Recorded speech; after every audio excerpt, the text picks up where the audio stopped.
Portfolio उसकी settings में जाए। अस्सलाम वालेकुम। सॉरी मेरा लैपटॉप बंद हो गया था अचानक से। मैं क्या कह रही थी, मैं कहाँ पे थी, ज़रा मुझे दोबारा रिमाइंड करवाइएगा।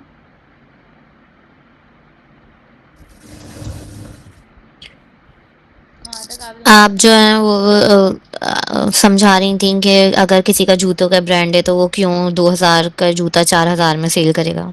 या सो आई वाज सेइंग कि कोई अपने शूज़ जो है, ठीक है, वो ये बोले यार मेरे शूज़ की तो बहुत अच्छी क्वालिटी है, मार्केट में ये लोग 6000 रुपये का भी सेल आउट दे रहे हैं, तो मैं क्यों 4,500 रुपये का वो सेल आउट क्यों नहीं कर सकता।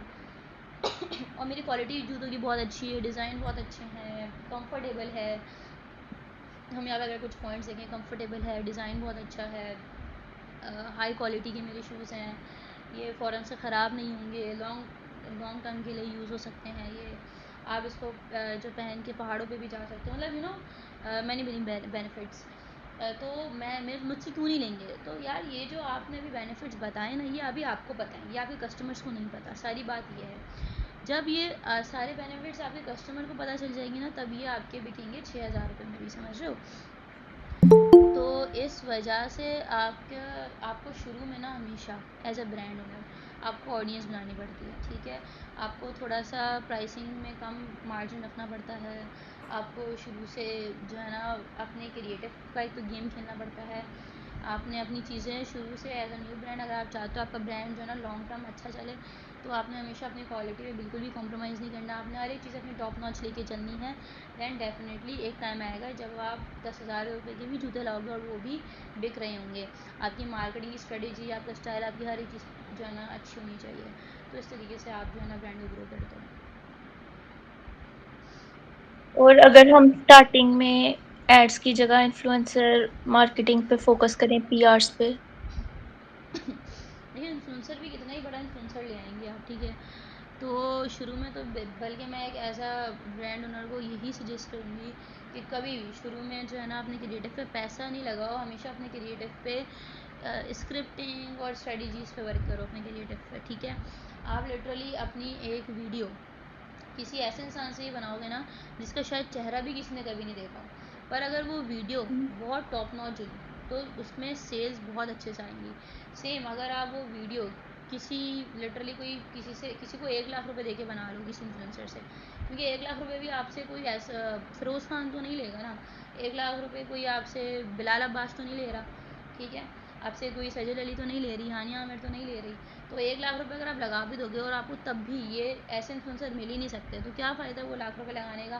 कोई भी रिजल्ट आपको इतना अच्छा नहीं मिलेगा अगर वो लाख लगाने के बाद आपकी स्क्रिप्टिंग अच्छी नहीं हुई, आपकी प्राइसिंग अच्छी नहीं हुई, आपके प्रोडक्ट अच्छे नहीं हुए। तो इस और वही सारी चीज़ आपको इन सब चीज़ों को बेटर करके आप एक ऐसे क्रिएटिव जो बेशक आप घर में खुद शूट कर लो, या आप जो है ना अपने किसी जानने वाले से बना लो, या जो मॉडल होते हैं उनसे बनवा लो, या जो माइक्रो होते हैं सोशल मीडिया पे जो बेसिकली वीडियो ही बना के दे रहे होते हैं, क्योंकि लिटरली जस्ट 1500-2000 फॉलोअर्स होते हैं। उनकी वीडियोस पे लिटरली मैं जो है ना 200-250 रुपये CPR लेकर आई हूँ, अनलिमिटेड सेल लेकर आई हूँ। तो इन्फ्लुएंसर मार्केटिंग और जो इतने बड़े बड़े पैसे इन्वेस्टमेंट है ना, वो आपको तभी करनी चाहिए जब आपका ब्रांड इतना ज़्यादा बिल्डअप हो चुका हो, या आपको बिल्कुल शुरू से अपने ब्रांड को बहुत ऊपर लेके जाना हो। आपने शायद एक परफ्यूम की ऐड देखी हो, जो लेजेंड ऑरा नाम करके एक परफ्यूम का बिजनेस है। आई डोंट नो आप लोगों ने देखी या नहीं देखी। मेरी ना उसके ओनर से बात हुई थी, ठीक है। मैंने उसकी ओनर से पूछा कि आपने अपने बिज़नेस से कितने पैसे बना लिए और आपकी सेल्स कैसी आ रही हैं। तो उसने मुझे बोला जब से मैंने अपना ब्रांड स्टार्ट किया है ना, मेरी सेल्स लिटरली मुझे अब तक 2 लाख रुपए का भी मुनाफा नहीं हुआ अपने बिज़नेस में। लेकिन मैं कितने लगा चुका हूँ, मैं जो है ना 1 करोड़ से ऊपर लगा चुका हूँ इसकी मार्केटिंग में, क्योंकि मैंने बड़े बड़े इन्फ्लुएंसर से अपनी मार्केटिंग करवाई, मैंने इतने बड़े बड़े लोगों से मार्केटिंग करवाई। मैंने बोला क्या फ़ायदा हुआ, फ़िरोज़ खान से उसने मार्केटिंग करवाई है, उसने किस किस से मार्केटिंग करवाई है। इतने उसने पैसे लगा लगा के लाखों रुपए खर्च करके उसने अपनी मार्केटिंग करवाई, जबकि उसका ब्रांड ज़रा भी नहीं चला, ठीक है। क्यों नहीं चला भाई? क्योंकि उसकी प्राइसिंग ठीक नहीं थी, उसकी जो वीडियोस थी उसमें कोई स्ट्रेटेजी ही नहीं थी, कोई स्क्रिप्टिंग ही नहीं थी। उसका ब्रांड इवन जो 2 लाख तक भी चला था कुछ टाइम में, वो किस वजह से चला, क्योंकि तो थोड़े से अच्छे इन्फ्लुएंसर थे। बट उसका कॉस्ट ऑफ परचेज़ उसकी कॉस्ट ऑफ परचेज़ लिटरली इतने बड़े बड़े इन्फ्लुएंसर्स की कैंपेन से भी जो है ना उसकी कॉस्ट ऑफ परचेज़ 800 से नीचे नहीं आई। तो सारा गेम आपकी स्क्रिप्टिंग का स्ट्रेटजी से होता है। अब यहाँ पे तो कोई करोड़ों रुपए ज़ाया कर दे, वो भी इतनी सैचुरेटेड निच पे, तो वो तो सर पकड़ के बैठ जाए कि मेरे साथ हुआ क्या है। तो ये सारी बात है। आप अब हमेशा जो ओके। है ना हर छोटी चीज़ से भी स्टार्ट ले सकते हो। मैम आपने कहा था ना कि लास्ट में आप बताएंगे आपका परफ्यूम का बिजनेस जो है उसके बारे में, तो मैं आपको रिमाइंड करवा रही हूँ। हाँ, लेकिन जो मेरा परफ्यूम का बिज़नेस है ना, वो मैंने स्टार्ट किया था लाइक अराउंड शुरू में मैंने अपनी ना प्राइसिंग रखी थी 1900 रुपये, 2000 रुपये, और 250 रुपये मेरे ख्याल से डिलीवरी चार्जेस रखे थे। मेरे ख्याल से डिलीवरी फ्री रखी थी शुरू में। एंड मैंने न्यू कैंपेन लगाई थी, तब मेरी कैंपेन से अच्छे रिजल्ट मुझे मिले। मेरी उस वक्त वीडियोज़ बिल्कुल बिल्कुल भी ना, स्क्रिप्टिंग ले लो, क्वालिटी ले लो, कुछ भी ले लो, सब बिल्कुल लो थी, ठीक है। तो तब भी मुझे ऑर्डर्स आए, लेकिन मेरा सी पी आर जो है ना वो 900 था, 800 था, 1000 था। अच्छा, लेकिन मैंने क्या बोला यार, as a new brand perfume का ऑर्डर आ रहा है, मतलब कितनी बड़ी बात है। ठीक है, तो मैंने क्या किया, मैंने अपनी परफ्यूम की प्राइस ज़्यादा नहीं, बट मैंने वो 1900 से ना कर दी अराउंड, आप लोग ले लो 2400, 2500, 2300। बट क्योंकि वो जो 2000 से नीचे थी वो 2000 से ऊपर आ चुकी है, ठीक है। और मैंने ओबियसली डिलीवरी चार्जेस भी लगा दी। वहाँ आके ना मेरी सेल बिल्कुल हो गई ड्रॉप। क्यों? क्योंकि एक तो मैंने प्राइसिंग हाई कर दी एज अ न्यू ब्रांड फ़ौरन ही, मतलब मैंने तो कोई कस्टमर ही नहीं बनाया, मैंने फ़ौरन से हाई प्राइस कर दी। दूसरी चीज़, ना तो मेरी वेबसाइट इतनी अच्छी थी, ना मेरे जो है ना क्रिएटिव इतने अच्छे थे। क्रिएटिव थी बिल्कुल बेसिक क्रिएटिव थे, ठीक है, जिससे मुझे नहीं लगता कि अब भी मैं अगर वो लगाऊँ तो कोई कस्टमर कन्वर्ट हो जाए, ऐसे क्रिएटिव थे। बट एज़ वो स्टार्टिंग थी, ठीक है, तो इस वजह से ऐसी चीज़ थी। काफ़ी टाइम तक फिर हमने एड्स चलाई, बहुत एड्स चलाई, इतना हमारा ऐड का बजट वेस्ट हुआ, इतना बजट वेस्ट हुआ।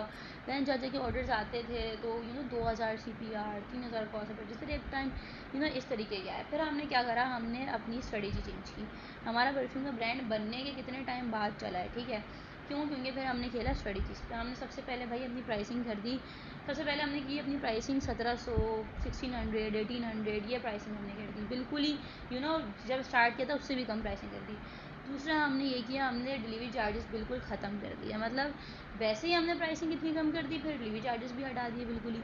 डिलीवरी चार्जेस हटाने से क्या होता है कि जो लोग चेकआउट तक चले जाते हैं ना, वो आधे लोग चेकआउट से वापसी आ जाते हैं, क्योंकि वही 1800 के बाद जब 250 रुपये डिलीवरी पड़ती है तो 2000 से ऊपर जो है ना पैसे बन जाते हैं। और वो पाकिस्तानी माइंडसेट आपको पता है, 2000 से ऊपर हो गए, 1800 से ज़्यादा बेटर था, ठीक है। तो वो आधे लोग चेकआउट पे छोड़ के चले जाते हैं। तो इसलिए चेकआउट पे हमने प्राइसिंग भी हटाई, ताकि जितने लोग चेकआउट कर रहे हैं एटलीस्ट वो परचेज़ भी कर लें।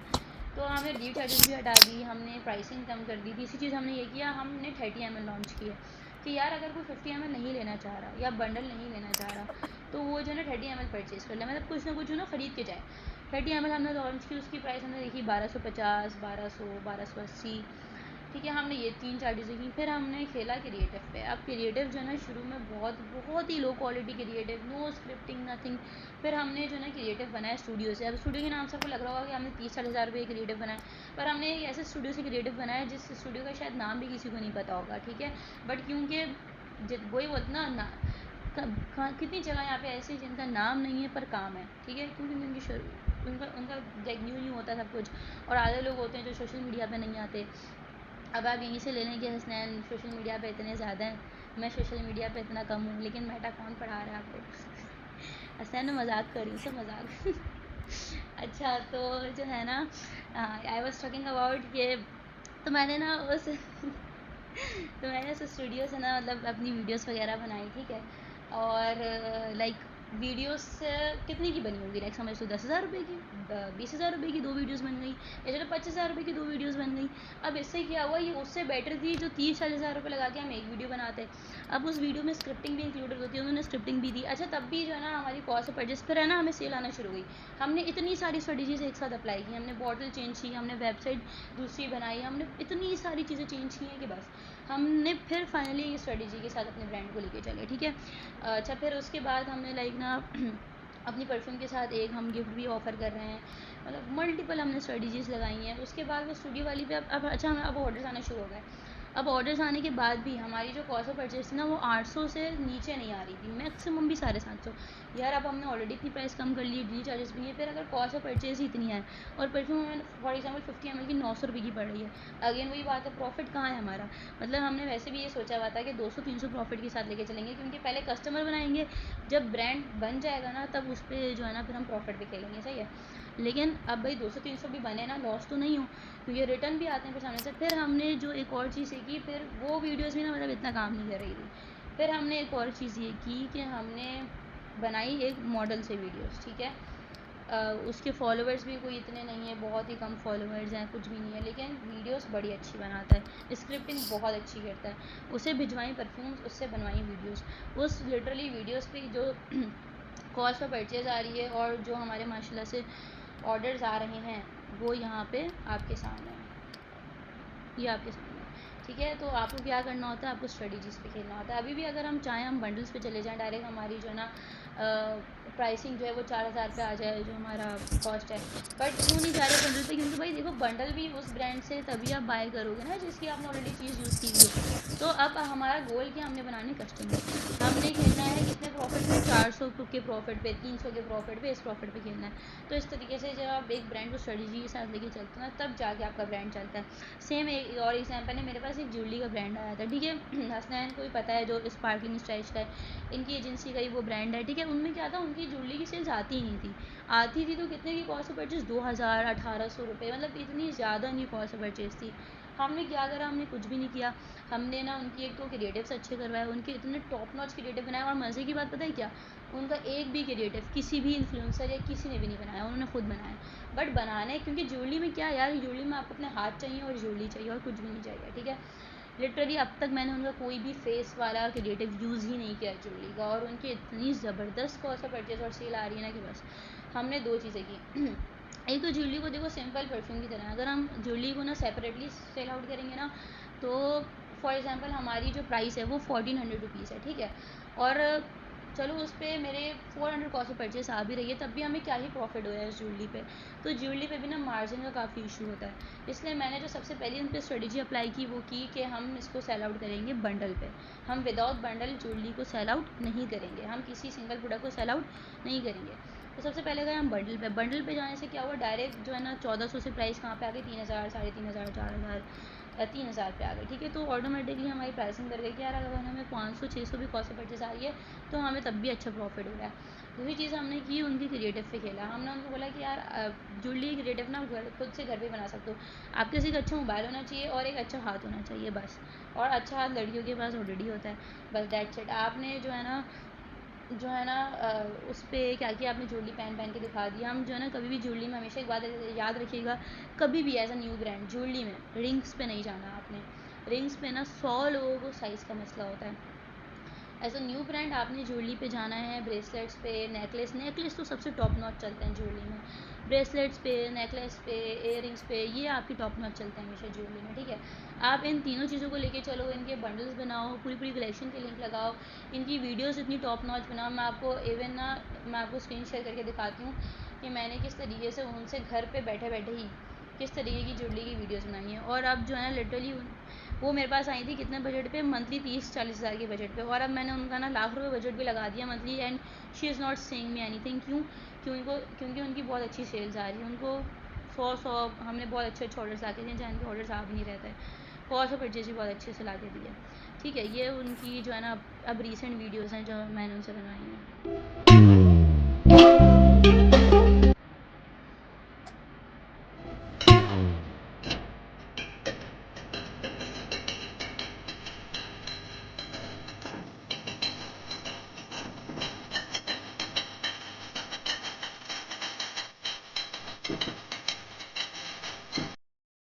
तो आपकी ज्वेलरी की वीडियो, आप एक तो ज्वेलरी आपकी देखने में बहुत टॉप नॉच होनी चाहिए, ठीक है।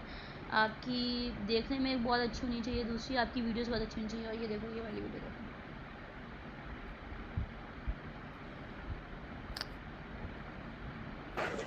मैम क्या बेहतर होगा Think अगर about आप हमें कुछ me इस every तरह night, के oh, as if I दिखाइए sweet like क्रिएटिव a जो soul. हम So you can sleep, differentiate कर baby, I सकें कि हाँ ये know. बहुत That's अच्छा that वाला है me espresso. और ये Move it up, down अच्छा like नहीं है। that, oh. Switch it up like Nintendo. So you can sleep. सही, ये देखा आपने, क्रिएटिव इस तरीके की क्रिएटिव बनाया, मतलब क्वालिटी टॉप नॉच होनी चाहिए क्रिएटिव की। आपकी ज्वेलरी देखने में बहुत खूबसूरत होनी चाहिए, आपकी डिज़ाइंस बहुत अच्छे होने चाहिए, इस सब पे हमने खेला है, एंड दैट्स इट। अब देखो हमारी सेल्स बहुत अच्छी, बहुत टॉप नॉच सेल्स आ रही हैं हमें। तो आपको कोई भी आप ब्रांड ले लो, आपको हर ब्रांड चलाने के लिए किसी न किसी स्ट्रेटेजी की ज़रूरत होती है।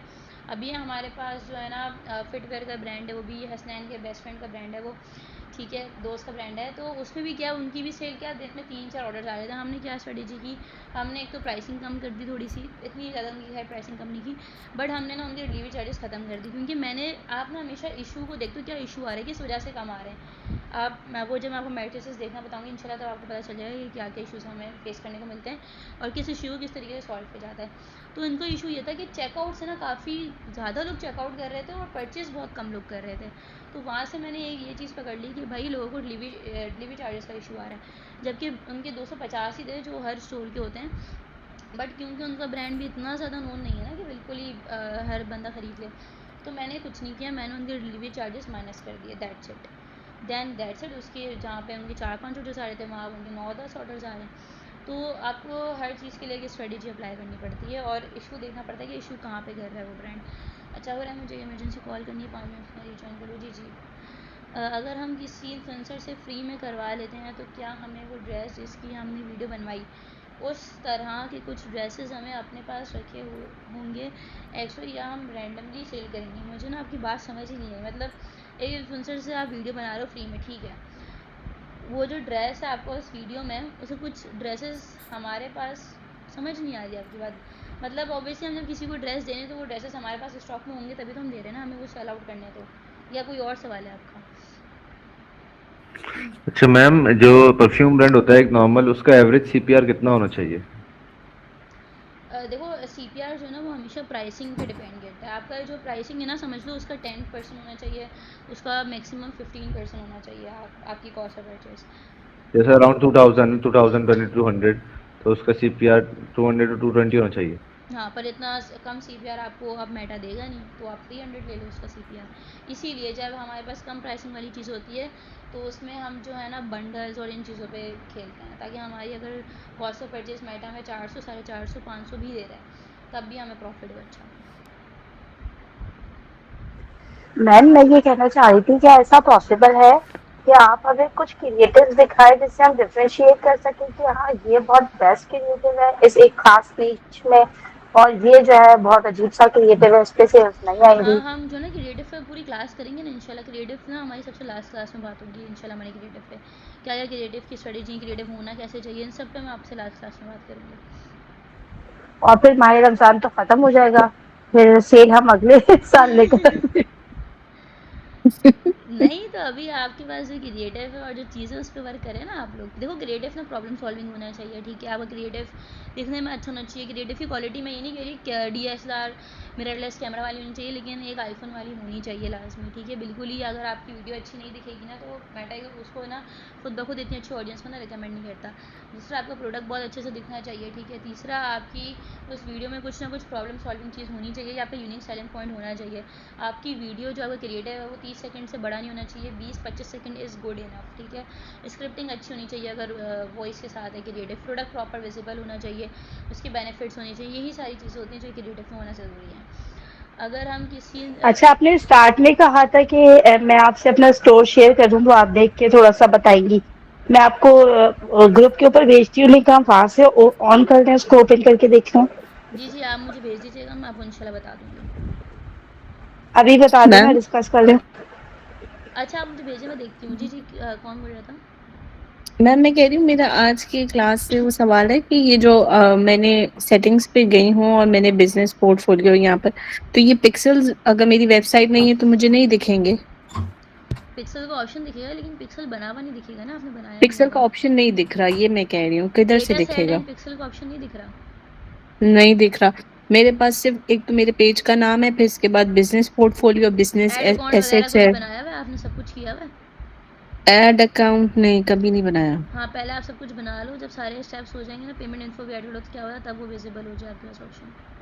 अच्छा, तो एड अकाउंट, फिर एड अकाउंट की सेटिंग्स पे जाके बनाना पड़ेगा।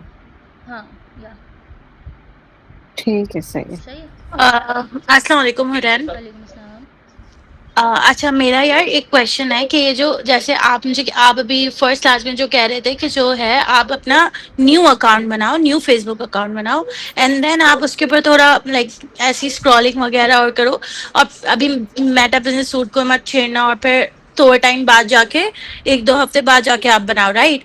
तो मतलब अगर मेरा जो नॉर्मल अकाउंट है, नॉर्मल फेसबुक अकाउंट है जो मैं डेली यूज करती हूँ, लेकिन मैंने मेरा एक बिजनेस है ईबीटी के नाम से, लाइक एवरीथिंग बेटर के नाम से, उसको मैं उस पे मैं क्या करती हूँ, जैसे टर्किश कोई भी लोकल स्टफ है या कोई भी ऐसे जो ऐसी चीजें हैं जो लोग इंपोर्ट करवाना चाहते हैं, तो वो मैं अपने पेज के थ्रू सेल करती हूँ। जो भी फ्लाइट्स आती रहती है, जैसे लाइक कैसे बोलते हैं उसको, जैसे कोई भी फ्लाइट्स आती हैं तो उसमें किसी के साथ भिजवा दिया सामान, जो भी उनको, जैसे टर्किश डिलाइट्स हो गई, बकलावे हो गए और ये सब, राइट। और यही काम मैं सेम दुबई, टर्की और दुबई दोनों से करती हूँ, राइट। तो मेरा और उसी का मैंने पेज को जैसे लाइक फॉर मतलब एड्स वगैरह सिर्फ टेस्ट करने के लिए मैंने उसको, मेरी कोई वेबसाइट नहीं है, ठीक है, सिर्फ ऐसे लाइक फेसबुक पे एड रन करने के लिए मैंने उसको कनेक्ट किया था मेटा बिजनेस सूट पे। तो वो सिर्फ एक मेरे पास अभी वहाँ पे बिजनेस सूट पे एक वही अकाउंट खुला हुआ है जो कनेक्ट हुआ हुआ है। तो मैं, आप मुझे बताओ कि मैं अपना नया, अगर मुझे आप मतलब जो आप सिखा रहे हो वो सब चलाना है, तो मैं अपना न्यू अकाउंट से करूँ या फिर मैं वही रहने दूँ और उसी पे ही काम करूँ? उसी पे ही काम कर लो आप, न्यू बनाने की कोई जरूरत प्रॉब्लम तो नहीं होगी? नहीं, क्योंकि मैंने उस पे 2-3 बार टेस्टिंग की हुई है। मतलब मैं जो क्लासेस ले रही थी ना, उस पे भी मतलब अगर सर ने कुछ सिखाया तो मैंने उस पे ऐड मतलब अकाउंट कैसे चलता है और ये सब ऐड रन करके स्टॉप कर दिया। वो जो नहीं होता सिर्फ टेस्ट करने के लिए जो होता है, तो वो सब मैंने किया हुआ है। तो उस पे कोई प्रॉब्लम तो नहीं होगा? आप डिफरेंट पेज बना लो ना, आप अपने, आप भी जो आप काम कर रहे हो उसका डिफरेंट पेज बना लो। आप अगर एज अ फ्रीलांसर काम कर रहे हो उसका डिफरेंट पेज बना लो और उसी प्रोफाइल पे काम कर लो, सेम प्रोफाइल उसी प्रोफाइल पे काम कर लूँ ना, मतलब पेज तो ऑफ कोर्स डिफरेंट ही होगा। पे। यस। ठीक है।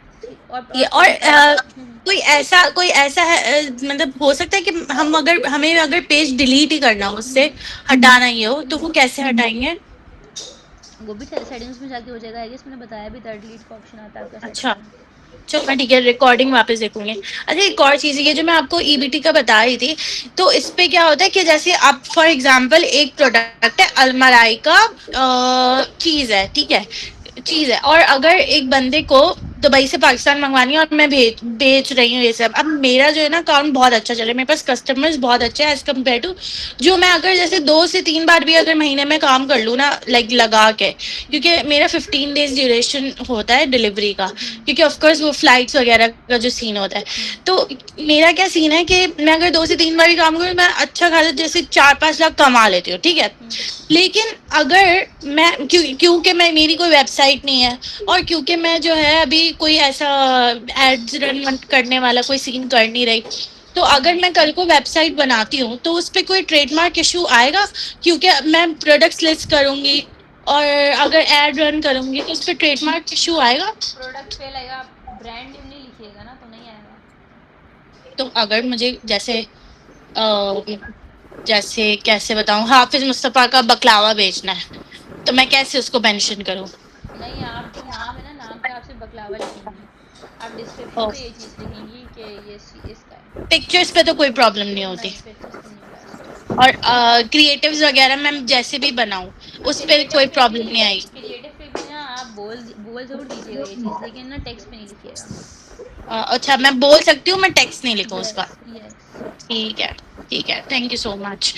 और एक और चीज़ बता दो, ये वाला काम मेरा वैसे बहुत अच्छा चल रहा है, और अगर मैं इसको अल्हम्दुलिल्लाह, बट अगर मैं 1-2 महीने नहीं भी, क्योंकि मेरा यही होता है, मेरा मूड पे डिपेंड है, अगर मैं कर रही हूँ तो कर रही हूँ, नहीं कर रही तो मैं 1 महीने 2 महीने बाद करती हूँ, ठीक है। तो मुझे, क्योंकि मेरा उसका ये नहीं है, मेरा ये सीन होता है कि यार जब जिस टाइम अच्छे ऑर्डर्स आने, जैसे ईद वाले टाइम पे, रमज़ान वाले टाइम पे और अच्छे ऑर्डर्स आने होते, तो मैं चला लेती हूँ। कभी देखो, इस रमज़ान मैंने चलाया भी नहीं है अभी तक, मैंने ये सब किया भी नहीं है, स्टार्ट भी नहीं किया। तो मेरा ये सीन है, अगर मैं, मुझे क्योंकि इसका वेबसाइट वगैरह बना के प्रोफेशनली पूरा करना है सेटअप, लेकिन जो है मुझे सिर्फ ये ट्रेडमार्क इशू हो रहा था, और एक इशू ये भी हो रहा था कि जो है जैसे मैंने इंस्टाग्राम पे भी ये सब चीज़ें देखी हैं कि कभी कभार जो लोग वो जो बैग्स वगैरह सेल करते हैं, और वो अगर कॉपी होती है कोई प्रोडक्ट, तो कॉपी वालों को तो बहुत ही ज़्यादा बैन हो जाते हैं उनके अकाउंट। अब मेरा ये अकाउंट 4 साल से चल रहा है, देखो, तो अकाउंट पे प्रॉब्लम ना आ जाए। ये डिपेंड करता है ना कि वो बैन क्यों होते हैं। वो कोई ना कोई ऐसी चीज़ लिखते हैं तभी बैन होते हैं, अदरवाइज नहीं होते। मेरे पास तो कितने ऐसे ब्रांड हैं जो नहीं होते। इवन जो मुस्तफ़ा अहमद है, वो तो उसकी टी शर्ट्स देखी हैं आपने, उसकी अपनी हाँ अपनी मैंने ब्रांड देखे की होती हाँ है ना, किसी और की होती हैं, फिर भी वो बिक रही है ना। तो डिपेंड करता है, आप तो ध्यान से संभाल के चलो, कुछ नहीं होता, सही कुछ भी है। लिखो नहीं। हाँ चल मतलब आपको लग रहा है अच्छा चलेगा अगर मैं इसको ऐड वगैरह रन करके वेबसाइट इंशाल्लाह बना के इंशाल्लाह खरीदूंगी? इससे बहुत अच्छा चलेगा अगर आप मुझे भिजवाएंगे तो। क्या? कह रही हूँ अच्छा चलेगा, बहुत अच्छा चलेगा। नहीं आपको भी भेजूंगी इंशाल्लाह। ओके समझिए, अब समझिए। Okay bye bye, thank you. Thank you. मैं क्लोथिंग मैम ये ब्रांड कहना चाह रही है, मैम कह रही है ईद का गिफ्ट बना के भेज दो। सॉरी। मैम कह रही है ईद का गिफ्ट बना के भेज दें आप। इंशाल्लाह जरूर, मुझे आप अपना अस्सलाम एड्रेस भेजो, मैं अस्सलाम। जरूर भेजूंगी। Thank you. मैं क्लोथिंग ब्रांड का एड रन कर रहा हूँ, बट उसका CPM 600 तक है, आ रहा है। CPM किस तरह कम किया जा सकता है? सेकंड क्वेश्चन ये है कि मैं AI से बनाए हुए क्रिएटिव्स यूज़ कर रहा हूँ, तो क्या AI क्रिएटिव्स की वजह से CPM हाई आ रहा होगा? हाँ देखो, एक तो क्रिएटिव की वजह से भी इशू आ सकता है, दूसरा ऑडियंस की वजह से इशू आ सकता है। ऑडियंस आपको देखनी पड़ेगी, आपने क्या ऑडियंस जो है ना टारगेट की हुई है। दूसरा क्रिएटिव भी देखना पड़ेगा। भाई नहीं, ये दो चीज़ आप बेटर करोगे तो ऑटोमेटिकली चीज़ आपकी बेहतर हो जाएगी। मैम ऐड अकाउंट आप कल बनाना सिखाएंगी? ऐड अकाउंट बनाना सिखा चुकी हूँ। आप रिकॉर्डिंग लिखिएगा लास्ट वाली। मैं डिफरेंट ब्रांड्स के ड्रेसेस सेल करती हूँ, तो मुझे वो सेट वाइज लेने पड़ते हैं, उनमें एक ही डिज़ाइन या कलर में स्टॉक लेना ज़रा मुश्किल हो जाता है, तो इसके लिए मुझे क्या करना चाहिए? देखो, जो डिफरेंट ब्रांड की ड्रेसेस लेते हो ना आप लोग, तो आप फॉर एग्जांपल किसी आप इन्फ्लुएंसर को दे रही हो, ठीक है, तो आपके पास लाजमी उस कलर के एटलीस्ट 10 तो पीस होने चाहिए, वरना आपको बार बार अपनी ऐड ऑफ करनी पड़ेगी, ऑन करनी पड़ेगी। एंड आप जो है ना अपना ऐड कभी भी किसी सिंगल प्रोडक्ट पे ना चलाइएगा फिर, ठीक है। आप हमेशा जो है ना पूरी कलेक्शन पे ऐड चलाइएगा, ताकि एक अगर कलर या एक प्रोडक्ट ख़त्म भी हो जाए तो बैक पे जो है ना और प्रोडक्ट्स हों, तो आप ये कर सकते हैं।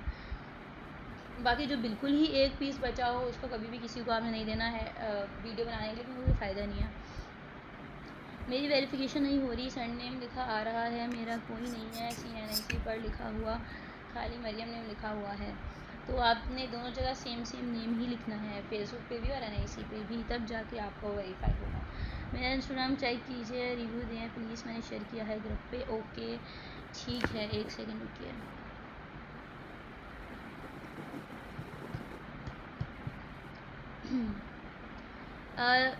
आपकी वेबसाइट है बनिश, या जैसे आपका इंस्टाग्राम का अकाउंट है? मैंने भी वेबसाइट अभी सेट नहीं की, मतलब नहीं है समझ में। या आप शुरू से मतलब इंस्टाग्राम पे रन कर रही हैं अपना काम? हाँ अभी बस 3-4 महीने ही हुए, शायद हार्डली 4 महीने हुए करते हुए, और इंस्टाग्राम पे कर रही हूँ, और एक भी ऑर्डर नहीं आया किस चीज़ का ब्रांड इंस्टाग्राम था से। आपका? दोबारा से रिमाइंड करवाइएगा मुझे। मेरे पास मिक्स चीजें हैं, सारी फैंसी आइटम्स बच्चों से रिलेटेड है मोस्टली, और कभी कभी मैं खवातीन के बैग्स वगैरह भी डाल देती हूँ, हैंड बैग्स वगैरह, लेकिन ज्यादातर बच्चों से रिलेटेड, और टम्बलर्स और तो देखो, आप बॉटल्स सबसे पहले तो बैग्स। ऐड चलाओ ना, ऐड नहीं चलाओगे तो किस तरीके से सेल आएंगी? हाँ एडी में चलाए ना ये। ऐड चलाओगे तो सेल आएंगी ना, ऐड चलाओ फिर इंशाल्लाह आएंगी सेल। अच्छे क्रिएटिव लगाओ बस ऐड पे। इस तरीके से नहीं बनाने भाई क्रिएटिव, ऐसे नहीं बनाने क्रिएटिव, ऐसे नहीं बनाने। हेलो, अच्छा आप ये तो क्रिएटिव नहीं का आते। बार-बार कहती रहती हैं कि CPM के लिए क्रिएटिव अच्छा होना चाहिए। पर मुझे लगता है कि मेरा क्रिएटिव अच्छा है, माय क्रिएटिव्स आर गुड, उनकी वीडियो क्वालिटी डिसेंट होती है, ट्रेंडिंग सही है। ऑडियोज़ होती हैं, और आई थिंक इट्स डिसेंट, अच्छी क्वालिटी का काम है, क्योंकि सही है। People around me like that, like them, उनके एस्थेटिक्स अच्छे हैं। तो जेन